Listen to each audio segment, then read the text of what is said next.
કારતક સુદ 11થી 14 સુધી જે ભાગવત સપ્તાહ અહીં કરાવી હતી એ ભાગવત સપ્તાહ કથા એટલી બધી ફેમસ થઈ અને લોકોએ એટલો બધો લાભ લીધો.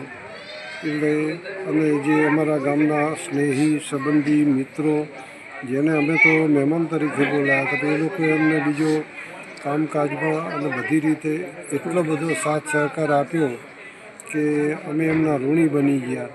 અને પછી એમને એમ થયું કે હવે આપણે આમનું બીજું તો શું કરી શકીએ. એટલે પછી એ લોકોના સન્માન માટે આજે અમે રાજભોગ ભોજનનો પ્રસાદનો બધાને લાભ લેવા માટે સ્પેશિયલ આ ભોજન સમારંભનું આયોજન ફક્ત ને ફક્ત એમનો આભાર માનવા માટે કર્યું છે. અને એ લોકોએ અમને ખૂબ સાથ સહકાર આપ્યો અને એના કારણે અમારી કથા બહુ જ ઉજળી ગઈ અને એમનું શુભ ફળ અમને પ્રાપ્ત થયું છે. શું નામ આપનું? મારું નામ ડૉક્ટર જીતેન્દ્ર કુમાર કરશનભાઈ ગઢવી, હારીજ.